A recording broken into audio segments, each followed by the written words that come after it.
Hey, this is Derek Murphy. I just finished The Last of Us Part 2, and this is a game I've been waiting for 7 years. And so I want to focus on the writing of the story and the three major flaws that I think are significant and worth discussing that no one else has really talked about yet. I'm not really a hardcore gamer, I'm not a game reviewer, but I talk a lot about writing and storycraft, so this is something I feel qualified to chime in on.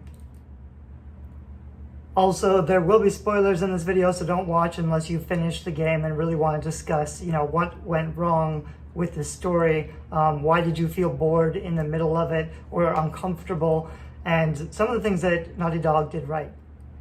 So the first game, The Last of Us, which came out 7 years ago, I think, or so, it changed gaming in a lot of ways because it had a really strong emotional story, which was significant and different. And it's one of the games that, people waiting for a sequel a long time later because it had an emotional impact. That's something that Naughty Dog has to not only hit the same benchmarks, but also go a step above. So even if they don't just make a really good game, a really good, satisfying game, they're kind of required to step it up to the next level and make it even more emotional, even more uncomfortable. So even if some fans hate it, I think that's worth taking a risk because, and they're already doing phenomenally well. They've made a lot of money, so kudos to them. It's a successful game already financially, and I think people are going to be talking about it for a long time. And I'm really excited to talk about the direction the sequel, the Last of Us Part 3, will come out, hopefully in less than 7 years. So The Last of Us Part 1 ends off with Ellie being immune to zombies, basically the virus. So Joel travels across the world to take her to the Fireflies, which are a rebellious organization who have a doctor capable of making a cure to save humanity. So Eli is potentially going to save humanity, and she knows this. She's been told this, like she could be really important, which is crucial because of a scene that's like at the end of Last of Us Part 2. But in that emotional last scene of Last of Us 1, Joel kills the doctor and rescues Eli and takes her away. And that's kind of the way that the first game ends and the second game begins. The second game begins with Joel telling this story about the backstory. So this is what I would call the real story. So in my 3 points that I'm going to get into, the third point is the real story that we're waiting to hear about. She has the cure to stop all of this, and I don't think that comes into play enough. But that's the promise of the premise. That's where the games begin, with that crucial backstory. And the reason that all of this is important is because Ellie is not just one random character, she's potentially the key to save humanity. So that part's really important because that's the larger conflict. The main story that matters is whatever the largest conflict is. So we have a lot of suspense and intrigue because we know that backstory and we think it's gonna be important to how the plot develops. Because when you're talking about backstory or information, the important thing is when the characters learn it, will it influence the choices they make that will change the outcome of the story. So that's why backstory can be important. And it's tricky to do well in writing. I'm going to switch back and forth between kind of books and video games. If this was a book, it would have been a bad book, or at least a really risky book. So getting into The Last of Us Part 2, we start playing, we get a little bit of backstory. Eli is already in a bunch of conflict with small town relationship troubles, some frustrations with Joel that we don't really know what their deal is yet or why they are having some issues. But the story kicks off when Joel gets killed. Hopefully you already knew that. You watched spoilers. That comes with within 15% of the game, so it's pretty early, which means most of the entire game story is a revenge plot. So this is the number one critical mistake, and this is why, and I'm not necessarily saying that, they shouldn't have done this. I think this is why it would be risky to do this in a novel, because a revenge plot doesn't have any unopened drama or conflict. Drama is all about suspense and intrigue and conflict, but it has to be unresolved. So the problem with a revenge plot, there's no potential thing that Eli can hope to gain that's worth the risk that she's putting into it. So if it was a savior plot, if someone had been taken and she was risking her life to save something she cared about, that's a totally different thing. That's a rescue plot. A revenge plot, someone risking their own life just to kill somebody, they won't do it unless they have nothing else to lose. So if, they took Joel away, Joel was really important to her, but she still has friends and relationships and other things she cares about. To really go into a revenge plot, the antagonist would have to take everything away until she's got nothing left to lose, and then it can be believable. But we'll put that aside for now.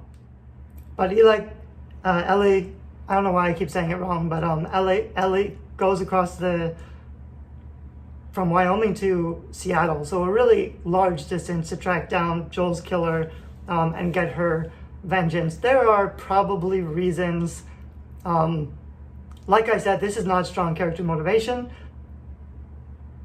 but I think Ellie is a unique character who is a little bit broken, who might have some psychological damage. So even though this isn't really believable, it kind of becomes more believable as it goes on. But she goes into Seattle, she kills everybody, hundreds of people. She knows a little bit about some conflict that's going on, but it's not really well spelled out. And her only goal is to kill Abby. So she's basically trying to find friends of Abby who were with her when she killed Joel, and then torturing them to get information to get to Abby. So she goes through that. That's kind of her whole process. At one point, she finds out that Dina is pregnant and decides, this really isn't worth this much risk. I would risk myself. I'm not willing to risk Dina, who's now the love interest, and she's pregnant. So they decide to turn around, basically. But first they have to go and get Tommy, because Tommy's Joel's friend, and they want to go save him. But in that mini excursion, they figure out that Tommy is in trouble, and Ellie decides to go after Abby anyway. So she still hasn't let go of the revenge plot, even though she's come to terms with the fact that this is too much. She decides she can't let it go, and she's willing to risk Tommy's life so that she can go have her revenge, which I don't think is very believable. But anyway, I should have mentioned earlier, when Abby kills Joel, she decides to let Ellie live. She's basically said, I came what I got. I got what I came for. I was after Joel. I'm not going to just kill everybody. So she already gives mercy to Ellie the first time, which is important. So anyway, Ellie is in Seattle causing havoc. She goes after Abby. She kills Abby's close friends, and that's kind of the beginning of the first half.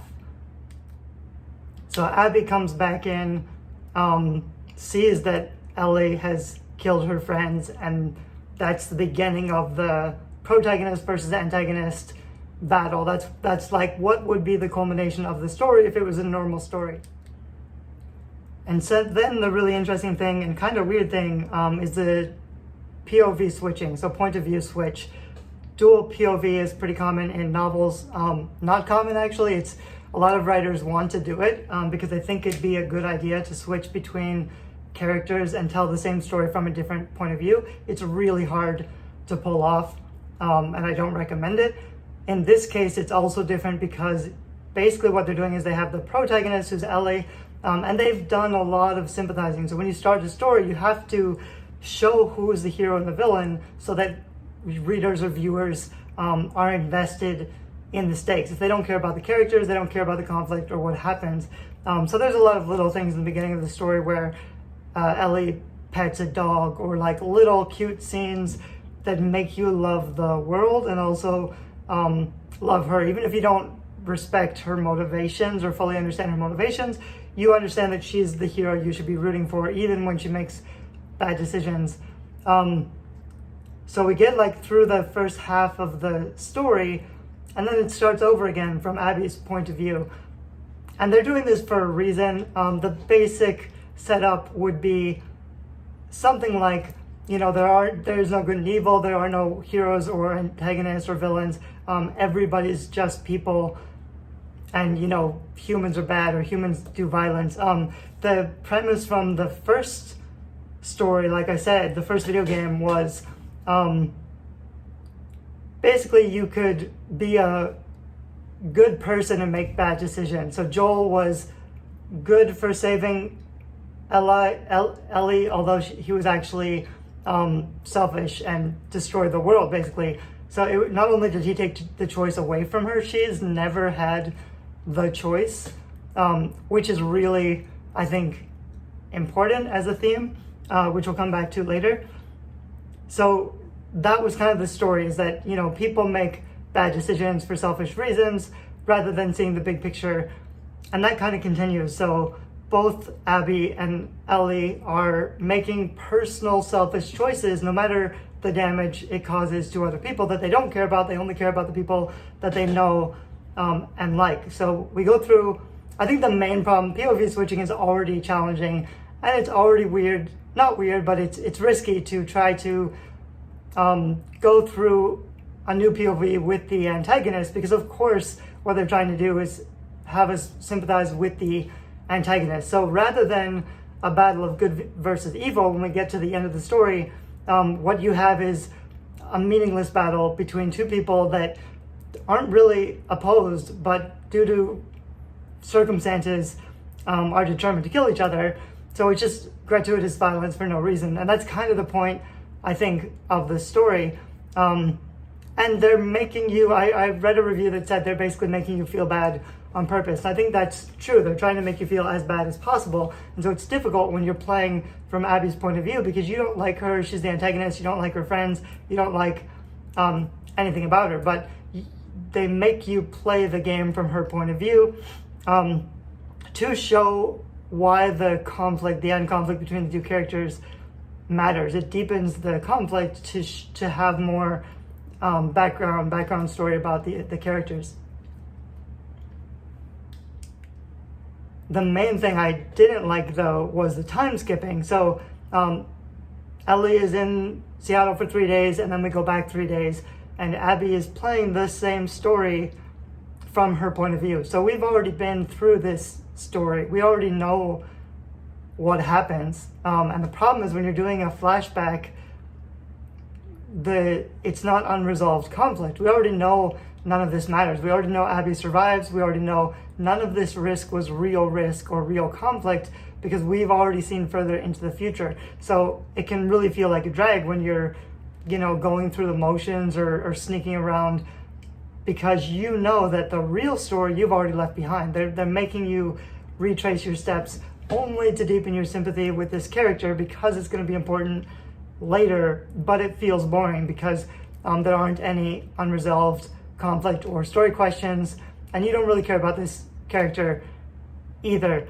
What happens in this plot of from Abby's point of view, you do get a lot of interesting scenes. You get a lot of more backstory about the wolves and the Scars, which are just two, you know, kinds of humanity doing their best they can to survive. One is kind of a religious cult.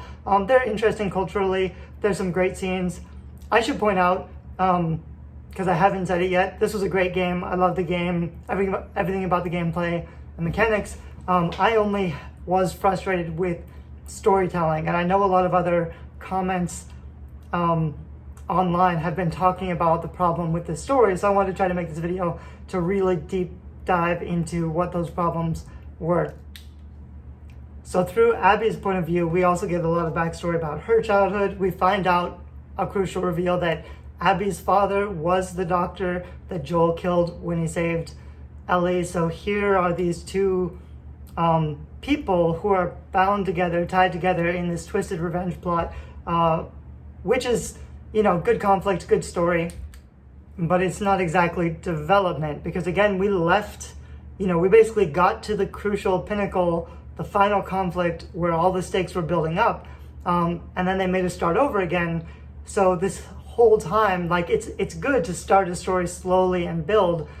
They're trying to tell two different stories at once, and I think that's okay. I think they took a big risk. I think that's why it feels boring when you're playing through Abby's story. But there's a lot of backstory. We get a few crucial bits of information that help us. Basically, the first time we played through as Ellie, we just killed everybody, and they focus in on those scenes. It felt a little bit bad, but not terrible. When we play them again as Abby, finding out that her friends are being murdered, like, we talk to her friends right before we know that Ellie is going to kill them, it just brings out all this pathos and pain and guilt a little bit, which is interesting. But Abby's story, basically, when she's going to check on her ex-boyfriend before a big battle, she gets captured and hanged. So she's almost dying, and then at the last minute she gets saved by two runaway Scar children. So this is kind of important because characters can't really change unless they are super forced to change. So she really had to be pushed, even though she's already been through a lot, even though she's done some terrible things. Almost being hanged and then being saved gives her some better motivation for the rest of the story. At least it starts off as pretty strong motivation, which it needs to be. Then it gets a little bit weaker because she basically, she saves those two kids, but then she leaves them. She goes off. She feels bad. She has dreams about them being in trouble. So she comes back because she feels guilty. More and more pointing out that she is actually the good guy of this story. She's a more moral character. She goes back and saves the kids, but the older sister has her arm shotted up. So then she goes on a really high-risk adventure plot to get resources from the hospital to try to save the sister, which is great. Like, that was some of my favorite parts of the game were that quest, even though it felt like she's risking her life. She's lying to her own people. She's sympathizing with a Scar, which is the same thing that her ex-boyfriend is in trouble for doing. And there's already a lot of moralizing stuff in here about, well, they started it, or we started it, or we're all just people, and all this violence is unnecessary. And she's slowly starting to figure that out. But she goes on this crazy quest, gets some medical supplies, comes back to save the sister, but then the son runs away to try to warn the mom, even though he knows it's kind of futile. So she chases after the brother, and they've been through all this big adventure now, getting the hospital supplies, so she does have an emotional bond with this kid. But she chases after him into a war zone between the Scars and the wolves, where she's just killing everybody. The kid asks her, like, oh, you just killed your people. And she says, you're my people now. So she's, for whatever reason, decided that nobody matters, nobody's worth living except for this kid. In the process, in the fight, his sister dies also, so now it's just her and this kid. So I think the motivation is a little weak. It's a beautiful scene. All the dialogue is awesome.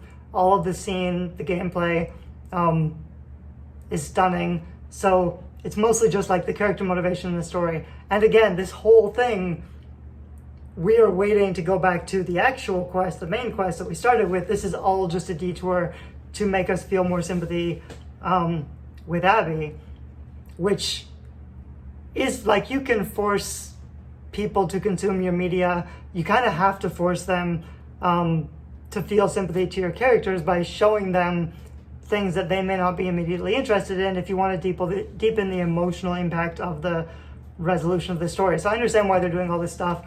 Mostly it's fine. It's just the like repeating the sequence. None of the conflict is real because we know that she survives. Anyway, Abby survives all of this hellish journey. She saves the kid. They get home, and then she finds that her two best friends, Mel and Owen, Mel was pregnant.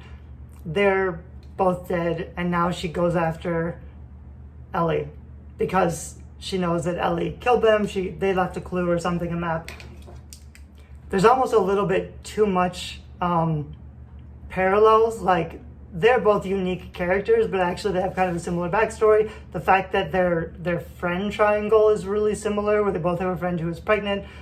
It's kind of over the top, saying how, you know, these are the same two characters, how they respond to the events differently, reveals something about themselves. I like how they're tied together. I like how they're forcing each other to grow and develop.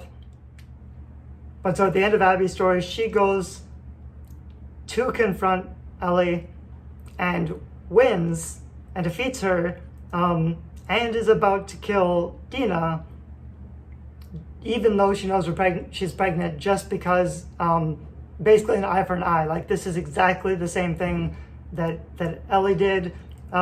Abby's gonna do the same thing back to her, except at this point, now she's got the kid with her, and the kid is a reminder of her moral choices and everything she's been through, and how, you know, everybody looks like the bad guy or the villain if they're on the other side, but once you get to know them, we're all the same people or whatever. So she decides to show mercy. Again, it's the second time she's shown mercy to Ellie, and she leaves and she says, "I never want to see you again." And that's kind of the end. And then we're taken to an epilogue scene where Ellie has gone back with Dina. They're started over. They have the farm that Dina always wanted. They've got a kid and a baby. So they have a nice, happy life. That should be the end of the story, except Ellie can't let it go. So she gets new information from Tommy about where Abby went, and she wants to go after it to get her revenge still, even though she's been through so much. So this is actually where it gets kind of interesting, because on the one hand, it kind of sucks and it's dumb that she would still risk so much to go after Abby again for almost no reason. It kind of points to a deeper trauma, and it shows she's got kind of PTSD. She's having trouble already being like adjusting to this normal lifestyle. So there's some clues about her state of mind. But also, coming back to the point I made earlier, she's never been in the place where she can make big choices. She's never had the opportunity to change. So even though Abby went through a character arc, Ellie really didn't go through a character arc yet. So she's making the same decision at the end of the video game as she made in the beginning, because she's still the same character. She hasn't done any personal growth. So with the revenge plot, there's really only two ways that it can work out. Either they kill the antagonist, in which case you have to make sure the antagonist is hateable, is a villain, is really terrible, so that we can still sympathize with the hero killing them, and they're still the good guy. And there's ways to do that. Often the hero can get their revenge and win, and then decide, okay, mercy, I let the villain live, and the villain immediately shows he's the bad guy because he tries to kill her anyway, and then the hero is forced to respond and kill the villain. So that's like a revenge quest that shows character growth while also allowing the hero to be sympathetic. So in terms of like a long story arc with a weird POV and a little bit of time hopping, which was frustrating, I do think it's a pretty strong character development story because it shows this character and how she changes. And also, there was this thing at the very end where there's a final scene with Joel to kind of prove like why Ellie had to take this long journey. She basically says to Joel, you know, I was meant to die and save humanity. She's got a savior complex.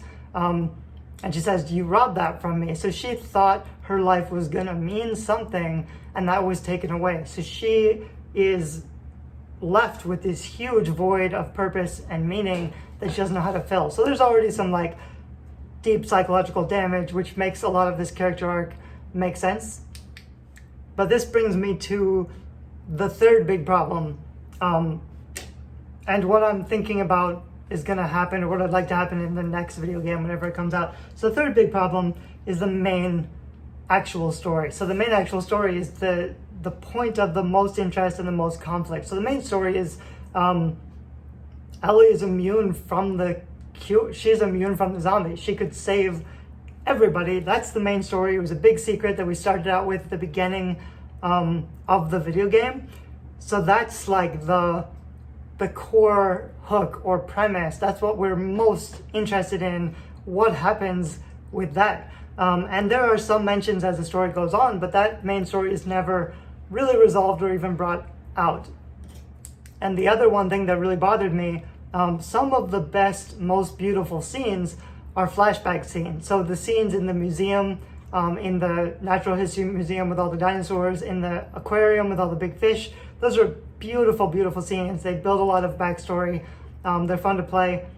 But the problem with the backstory is that it's already happened. So there's no real conflict. And when you're doing backstory as information reveal, the important thing is like when that information hits the protagonist and you see how they change. You see they've learned this thing, it's surprising, it's a shock, it's conflict, and it will impact their choices and how they play and the decisions they make.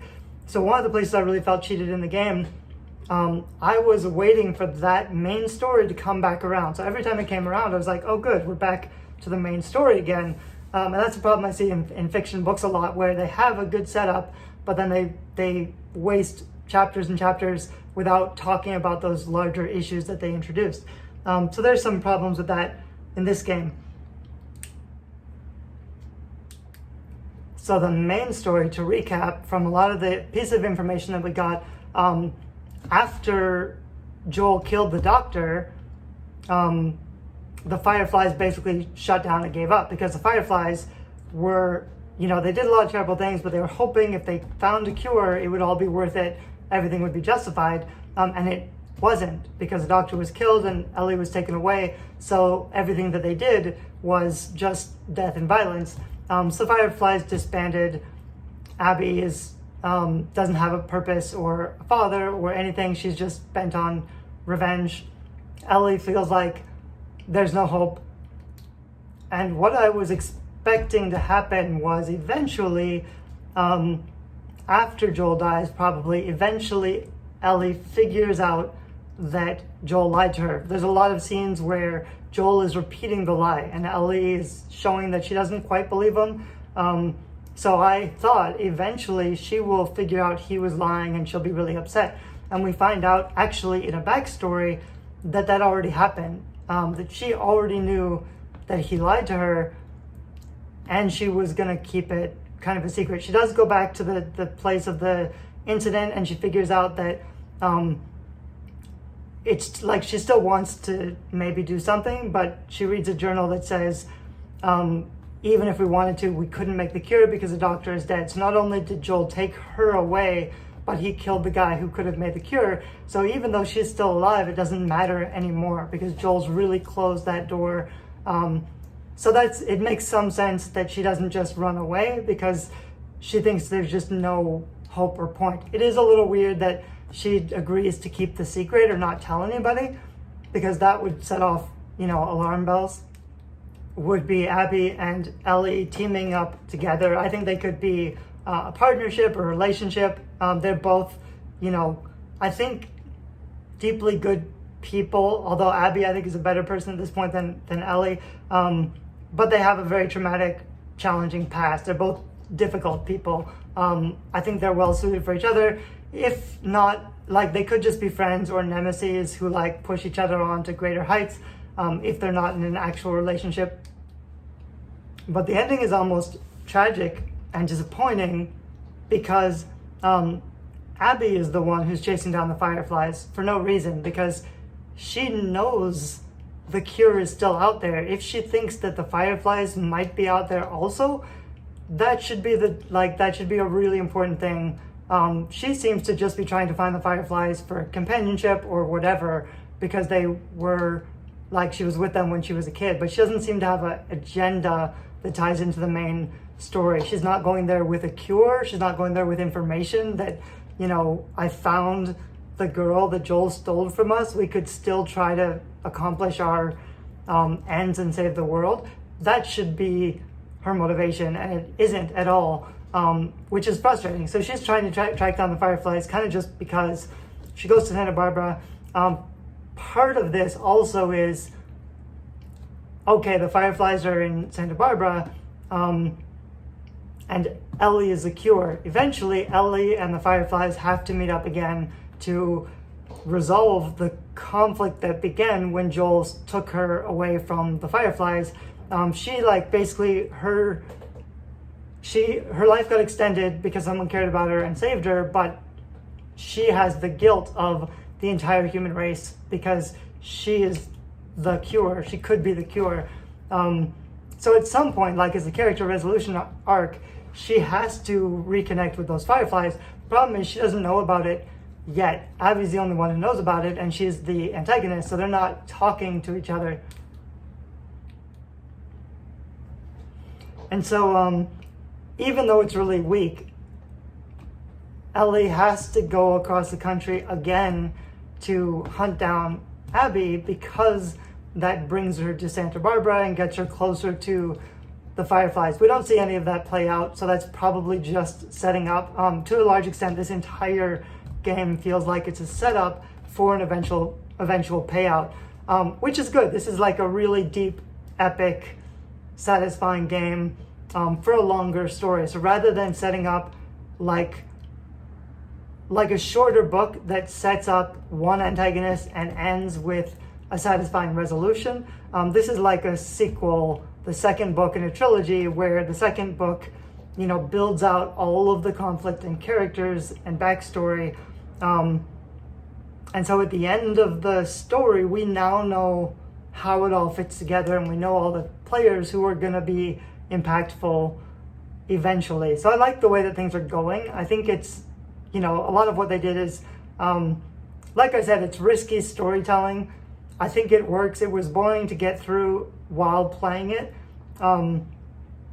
If you were an indie author, if you were self-publishing, if you didn't have a huge platform, these are risks that I wouldn't bother taking. If you're making a game that, millions of people are going to play and is going to make millions of dollars, it would have sold really well anyway. So the only question is, people are going to play it. They're going to talk about it.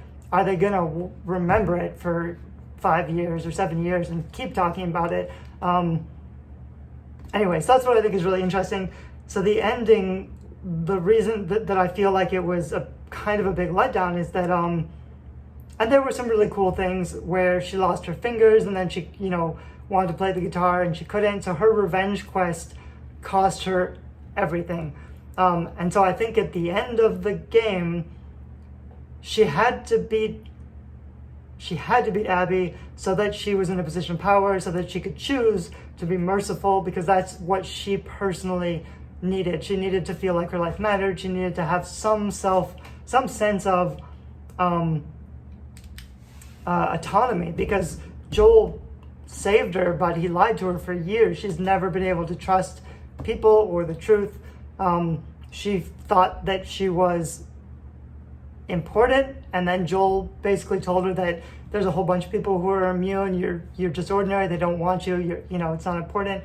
So she has deep-seated psychological trauma that's bigger and different than any other characters, which is pretty interesting. And that's why she's such a remarkable character. So she kind of had to go through this whole journey in this game to forgive, to be able to get in a position of strength where she can show mercy and take back control. And also, now that she's gone home, she's not healed, but maybe she's done a little bit of self-growth. The problem is, Abby was going to find the Fireflies. Abby knows where the Fireflies are. If Abby had just said, because there was a point where they weren't fighting. There was a point where they were almost civil to each other. If Abby had just said, we are going to the Fireflies and you are the cure, because she already knows that you should come with us, you should come with me. If she had communicated that information, they wouldn't have needed to fight. If they hadn't fought, then Ellie might not have gotten the closure or the satisfaction to push her character arc forward.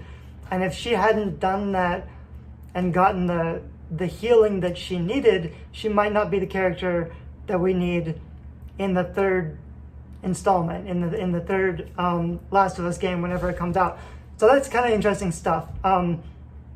Where like you don't want, like a lot of conflict is pointless. If people sat down and talked to each other and told each other all the information, most of the conflict would be gone. But especially in this case, it's just disappointing that, you know, I mean, Abby was exhausted. Maybe she wasn't thinking about it, but Abby doesn't seem to really, like, her entire thing is Joel killed my father and Joel doomed the human race by taking away the cure. That's her entire motivation. So learning that the cure is still alive, knowing where she is, she's already completed her quest. She got her revenge. She tracked down Joel and killed him. Now, if anything, if she's going to Santa Barbara and she knows where the cure is, that should be her main and only motivation. And she doesn't seem to have it, which is necessary for the way that the plot develops, but also just kind of, it just feels kind of weird. Like there was just, it's just kind of you can't fix all the problems. I don't necessarily think that should have been fixed because, like I said, it's kind of necessary to have that brutal battle scene where it's just the two of them fighting it out in the water, fist to fist. It's necessary story growth for Ellie, who kind of is the protagonist because she's the one who changes the most. Even though Abby, like they almost have the same revenge plot, but Abby just lost her father and lost, she feels betrayed by Joel. What Ellie's lost is a lot deeper because it's this deep savior complex. So it's more of a twisted psychological, like she's broken in ways that normal people aren't. There was one tiny little thing though, I think at the end, and I might have misinterpreted this, but she's playing the guitar, she sets down the guitar and walks out of the empty house to wherever. Now she's completely alone, she can't play the guitar, but it's a little bit like she's saying goodbye to Joel, or she's leaving Joel behind, and she's finally her own person because she's closed that story quest, which would be fine. And there was a symbol on the guitar which looked like a butterfly or something that I think might be a clue, like that's a hint towards the fireflies. So basically the game developers are saying, like now we have all the pieces. Now that she's finally closed that beginning story, she's ready to become the person that she needs to be. Possibly, it's this. The first time she didn't have a choice. The Fireflies were going to kill her without permission to save humanity. So she wasn't an active participant. She might have done it, but she was just a kid. She didn't really, it wasn't really a sacrifice because she didn't really know what she'd be giving up. So to make it a really powerful story, she has to go through all of this stuff and have a sense of power so that possibly in the third game, she will decide to give up her life and be the cure. Or she will decide to go to Santa Barbara and find the Fireflies, knowing that she will have to die to save humanity, but being able to give that up because now she has nothing to live for. So the mistake that Joel made by choosing his friends and family first, that's the mistake she doesn't make because she has Dina and the baby, but she gives them up for revenge, which is the wrong reason. But now that they're not holding her back and she's free or whatever, now she's in a place where she can reverse Joel's mistake. Joel's mistake was choosing friends and family over the bigger picture. That's mostly Abby's mistake and Ellie's mistake through this entire game, is they're making small choices. So possibly one or both of them have gotten to a point where they realize they have to make a bigger sacrifice. Anyway, so there's some neat character development going on there. The problem is Ellie doesn't know any of this stuff. She doesn't know where Abby is going. She doesn't know the Fireflies still exist. So I don't know how they're going to pick up this thread in the next installment. What I was going to say is, like, there's a little hint in that guitar symbol. The Fireflies are still out there. So the main story, the main quest is still out there. But since Ellie doesn't know about it, it just gets a little weird. What's probably going to happen is Abby will find the Fireflies and tell them that Ellie is still out there, and probably they know where they are. So the third game would be a fight between where she lives now and the Fireflies, who are growing in numbers. I don't know, or something like that. I'm kind of speculating. But I think probably at the end of the third game, there will be some sacrifice of Ellie to give up her life to save the world. So maybe that's why all this character development has been necessary. This game is mostly all like twisted gore and conflict, beautiful scenes, beautiful scenery, great dialogue, great writing. But it's just been slow because it's mostly character development and backstory, which might be necessary for the next point, but they never really, to me, they didn't get enough of the main story out. And they even robbed us of a little bit of the main story because, like, we had the intrigue, and we were wondering, like, when is Ellie gonna find out that Joel lied to her? Because she's already started her revenge quest, and then we find out that he already told her. So she already knows Joel lied to her and was already angry with him when he died, and she still goes on this revenge quest. So it just seems, there were some things that seemed unbelievable, some character motivation stuff. Those were my three big things. Let me know in the comments what you thought of the game or about this video. Thanks, bye-bye.